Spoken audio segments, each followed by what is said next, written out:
What's up, guys? Watchful Stoic here. It's another beautiful sunshiny day in Texas. It's a little more clouds than yesterday. I definitely appreciate the cloud cover whenever I get a little bit of it. It's went from 102 to 104, so it's probably averaging 103 again. It's still a very, very hot week. I haven't looked at the weather yet, but I imagine it's just going to continue to stay hot. But before I jump into anything, it's probably gonna be another car ramble. Like I'm just gonna be rambling in the car this whole week, because honestly, sharing my thoughts. I think if I structure it that I just do car rambling about 1 week, and then I do book synopsis the next week.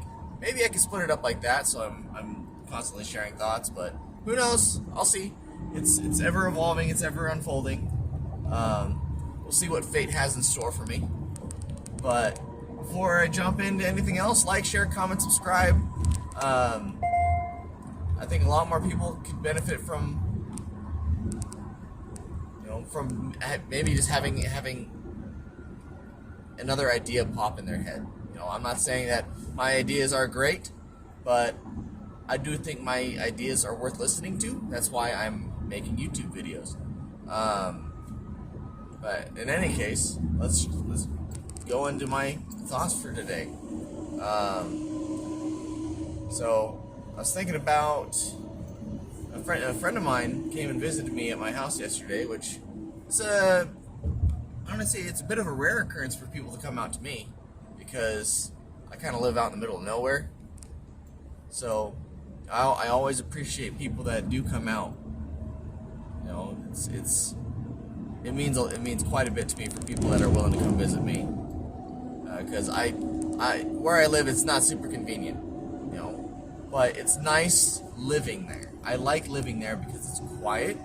It's kind of in the middle of nothing. I got a good decent amount of land. Quiet neighborhood. It gets dark at night. There's just something about being able to sleep so peacefully, because the darker it is, the better you can sleep. That's just what I've come to know and love. Because when I was at the apartment for however long, there was always light, no matter what. It was like there was light from the buildings, and which I get it, it's for security, but it didn't really help with the sleep.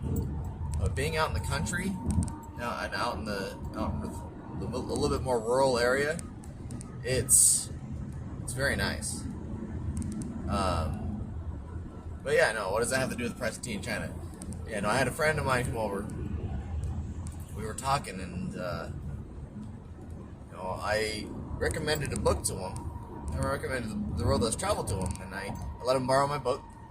He says I probably might not be able to get to it because I'm focused on a lot of things, which understandable. Guy's a medical student, and he wants to go do a lot of really cool things, and he's just got a lot on his plate. And so if it takes him 5 years to read the whole book, so be it. Hopefully I get my book back before then, but hopefully he'll buy his own before then. We'll see. But I did that with the hope that he would read it and benefit from it.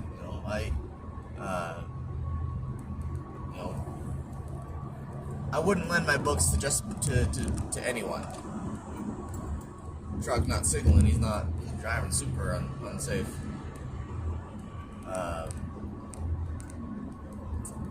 But then, I was thinking, this guy, he's been at this goal of his for a long time, and it's his life he's making it his life purpose, which is fantastic. It's a really, really good thing that he's going to be doing. And there's some other, either you can call it self-improvement videos or motivational videos that I watch, but there's a huge focus, and they're mostly focused on men, but I think this can apply to women too. but this message is kind of geared for younger people, that you need to pick what you're gonna do and you need to go for it. That you're not gonna be able to do everything. You can't do everything. You can't be a farmer and a doctor and a spaceman and a translator and an ambassador and the president. You can't do all of those things. There's a lot of really good things that you can do, and sometimes you can stack them up together. You could probably pair some things together, like environmentalist farmer kind of thing. You could probably do something like that. You could probably do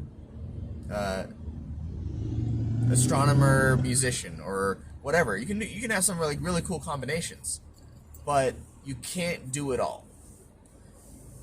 That's not to say that you shouldn't try to do more things, but you should try to stick to a couple main things, and then let everything else be auxiliary to that. Because you burn yourself out, and really you get stuck in a cycle of mediocrity. Because because I know I'm this way to some extent, where I like to start something and then it falls off. I start something and it falls off. Start something and it falls off.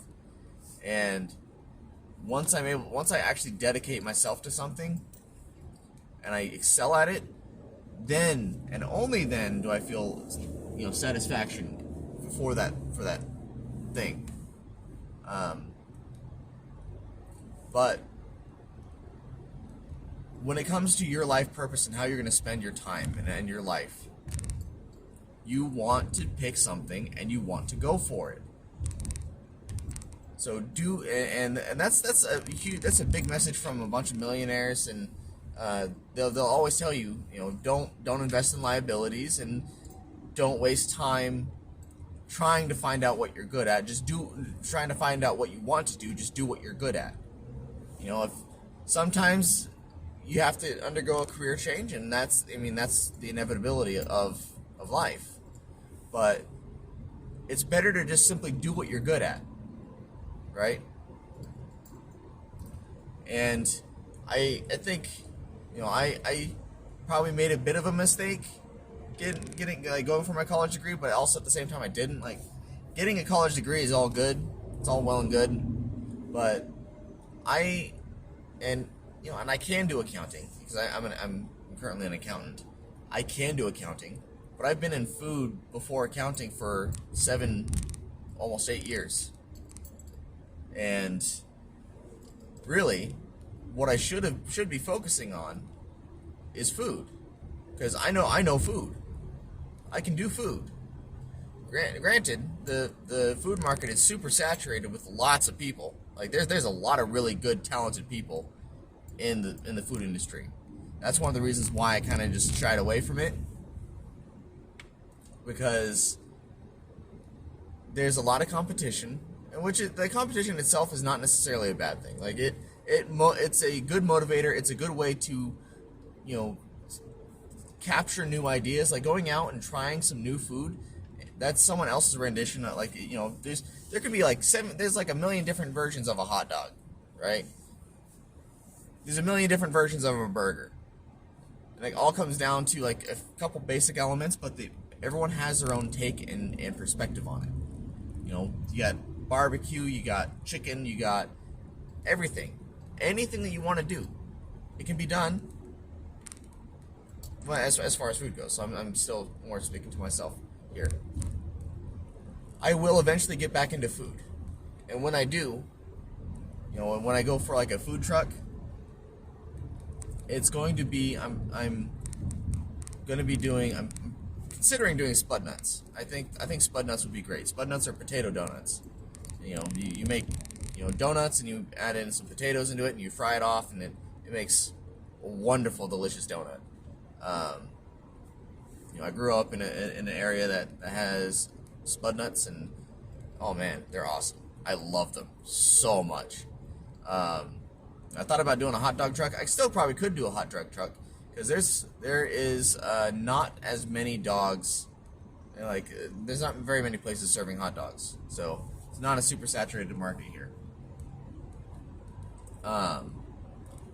But it's very much so a rough industry. But I know I can do it because I've been in it. I've participated in the industry, and I've learned enough, and I know I can stick it out. The reason why I left that industry is because I wasn't getting paid anything. You know, doing food industry as a employee and not as an owner, you don't make very much money. Even the owners, they don't necessarily make a lot of money. Like, not until they really get some business flowing. But once they have business flowing, no, I've already seen the books. Like, I've seen how much money comes in and how much money they pocket. Like, it's a substantial amount of money. Which begs the question, why don't you pay your employees more? But, you know, it is what it is. You know, there's a lot of places that struggle and suffer because they don't actually pay their employees what the employees are actually worth. You know, the most I ever got paid for food industry was, you know, like $16 an hour, which is okay. Like, it's all right. Like, especially when you're making overtime. Like, when you're making overtime, it counts for something. But it could be better, especially now with inflation and gas prices. Like, I haven't seen the food industry for, well, since last year, actually, since 2021. I haven't done anything food industry. So, but yeah, I'll call it good with that. But the whole point of the message today, I guess, I gotta bring it all back. Do what you're good at. Find out what you're good at. You find out what you're good at by going out and doing things. And, you know, there's a lot of people that say, well, I'm good at video games. No. There's a lot of people that are good at video games. And there's always going to be someone better than you at video games. All right? So unless you are actually a prodigy, don't do video games. All right? Some people can make it work. Some people can't. You don't necessarily have to be good at video games to make it work. You know, if you're playing, like, if you're on Twitch, you get a good following. If you know how to, you know, converse with people, great. You can do that, but don't make that your goal starting out. That's just it's a really bad idea. If you do it as like a hobby after work, you can make that work. That could happen. That you can actually kick it off with that. You know, YouTube. I'm not doing YouTube because I'm making money. Like, I'm not making money at all. I'm just doing this to get my voice out there, and maybe someday, who knows? Maybe someone will be able to watch my video and think, man, this really solved some of my problems, and that will make all of my videos worth it. You know, I'm just yelling at a camera right now. Right now, that's what it feels like. I currently got 10 subscribers as of, you know, June 22nd, 2022. I have 10 subscribers. You know, and most of those numbers is my family. So, but yeah, no, do what you're good at, and then let all the other stuff fall around what you're good at. There's a video that someone was talking, or it was Steve Harvey talking, and he was talking about how there was this guy that would give haircuts, and he'd always give Steve Harvey the best haircuts, and he got paid a decent amount of money, and then Steve Harvey said, yeah, I'm going to bring you on tour with me, and he'd give Steve Harvey a haircut, got $3,000 a haircut, and he'd get a haircut like once a week or something like that. I don't know. However many times, but he got a lot of money just giving Steve a haircut, and then Steve went bald, and the guy freaked out. He says, don't worry, just do what you know best. And this barber, ended up opening like a school for, I don't know if it's what kind of school it is. I just know it's like barbers and hair for hair cutting, and he had a whole bunch of different stores, and guy was pulling like, $500,000 a year from his ventures or something like that. But the point of that message is the guy did what he knew how to do. He got good at it. He learned how to run a business, and he made it work. Don't waste your potential chasing something that you're not good at or trying to figure out what you're good at. Just go out and do things. Sometimes you just have to go become good at something. Sometimes you just have to start sucking at something and then get good at it. All right? Not everyone is going to be a fantastic welder right out of the gate. Not everyone is going to be a fantastic vocalist right out of the gate. Not everyone's going to be. Some people are born with those kind of gifts. Some people are born with the talent right off the bat. But it's better to have the experience and to really just stick to something than it is to just waste your time jumping around. I jumped around to a lot of different restaurants, but I stayed in food. So the techniques all came with me, and they can all mesh together, and I can carry those forward in whatever direction I want to go with food. So as far as food goes, I am a competent individual. But yeah, don't waste your time worrying about not doing what you want to do or not loving what you want to do, because a lot of people do that. They'll look for things that they want to do and not do what they are good at or what they can become good at. Work is work. You don't necessarily need to enjoy it. Obviously don't kill yourself over it. Like, don't cause yourself significant agony over what you're doing, but do what you're good at. But anyway, I'm gonna leave it there. Love you guys. I hope you all have a wonderful day. Like, share, comment, subscribe. And I want to hear from you guys. If you like me rambling, or if you just want me to shut up and talk about something else, let me know. Talk to me. All right. Have a good one. Bye.